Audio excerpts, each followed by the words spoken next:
Time now for business. I'm joined by Kate Moody. Hi there, Kate. Hi, Tom. Now, the US President Joe Biden has signed into law the first major piece of legislation of his presidency. It is, of course, a huge COVID stimulus package. Tell us more. Yeah, it had been programmed for being signed on Friday. They've brought that up some 24 hours after the House of Representatives gave it a final green light. The American Rescue Plan is now law.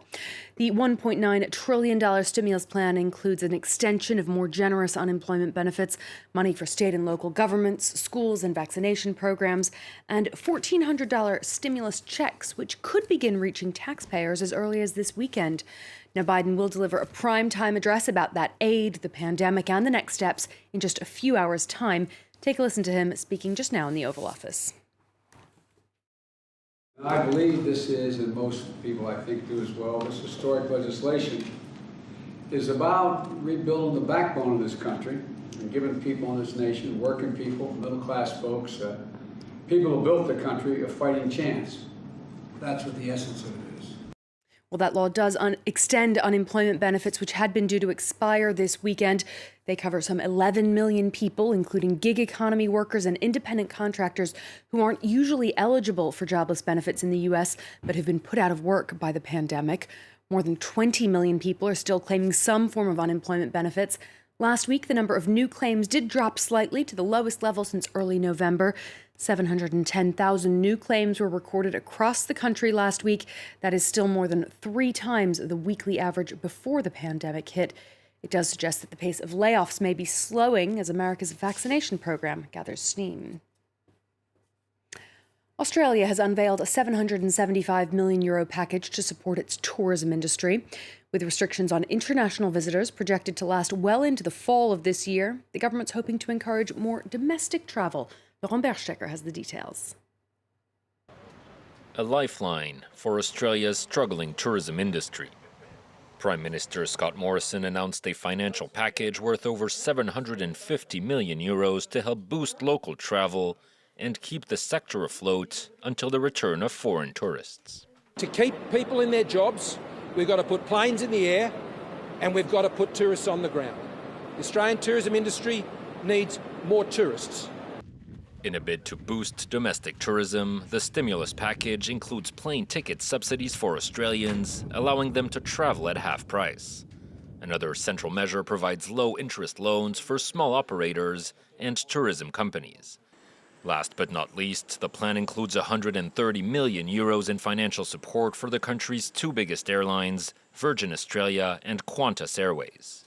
Both companies, which have been forced to slash thousands of flights and ground most of their fleets due to travel restrictions, said the subsidies would help them stay in business until international borders reopen. Now, we know international is some time off. It's probably not going to happen until the end of October. And the great thing about this package is it gets us ready. It allows us to keep those employees, the 7,500 people connected to the airline. A central pillar of Australia's economy, tourism generates more than 3% of GDP and employs around 5% of the country's workforce. With international borders closed for the past year, the sector has been relying on government support and on a rise in domestic travel to survive as it waits for the return of foreign visitors. The UK is giving businesses more time to adapt to new post-Brexit border checks. Strict customs checks had been due to begin in July on goods being imported from the European Union to the UK. Now those won't be enforced until next January. The British government said companies had reported unprecedented challenges compounded by the coronavirus pandemic, and so it would be extending a lighter approach for 6 additional months. The flexibility is only one way, though. The European Union has been enforcing those new regulations on British goods since the Brexit transition period ended at the start of this year. The European Central Bank will boost the rate at which it buys bonds to bolster the Eurozone's faltering economic recovery. The ECB kept interest rates at record lows and slightly raised its forecast for the bloc's growth from 3.9% to 4% for this year. Asset purchases had slowed in recent weeks, although the overall program still targets a total €1.85 trillion of bond buying through at least next March. Bond yields, or the rate of return, have been rising, which makes borrowing more expensive. ECB chief Christine Lagarde said the bank was taking action to ensure that money can be lent as needed. We will purchase flexibly, according to market conditions, and with a view to preventing a tightening of financing conditions that is inconsistent with countering the downward impact of the pandemic on the projected path of inflation. Let's check in on the day's trading action now. The major European indices closed higher. Stocks in Paris and Milan outperformed on the promise of that continued ECB stimulus. Shares of aircraft engine maker Rolls-Royce rose about 7% in London as it reported more than €4.5 billion in losses for last year, but said the worst was now behind it. Wall Street's also trending higher. The tech-heavy Nasdaq surging again. It's up 2.5%. The Dow Jones and S&P each hitting new record highs in that first half of the trading session. 1 hour of trade to go. We'll bring you the closing word from Wall Street in the next hour. Well, France has been under a 6 p.m. to 6 a.m. curfew since January in an effort to contain the spread of COVID-19. This week, authorities in the east of the country have been enforcing the restrictions for bakeries, which usually cater to shift workers. It's left some accusing the government of discrimination against those who don't have daytime office hours, as Yinka Oyatade explains. This bakery normally lifts its shutters at 3:30 a.m., ready to feed hungry workers from the factory next door. But for the past week, it's been forced to change its opening time to 6 a.m. to comply with the national curfew.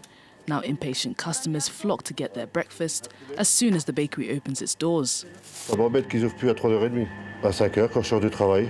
Mais là, actuellement, je viens à 6h, donc je suis obligé de rester 1 heure à attendre. For workers in the neighbouring Peugeot plant who start at 4:30 a.m, the new opening times have been hard to swallow. J'allais pratiquement tous les matins prendre des croissants. Ah non, les lois à la con, hein. Frustrated with the change, unions have now decided to step in.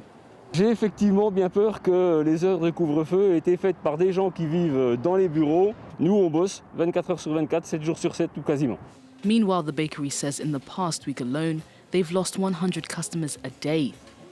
Au niveau financier, il ne faudrait pas que ça dure trop longtemps, quoi. This local politician wants a solution to be found as soon as possible. Je milite pour le fait qu'on donne une dérogation, comme on a su le faire pour les chauffeurs routiers, sur les stations-service. Là, les boutiques sont ouvertes. Là, on a rouvert des restaurants pour les gens du BTP. The Doubs prefecture say they are watching the situation closely. They are set to offer alternatives in the coming week.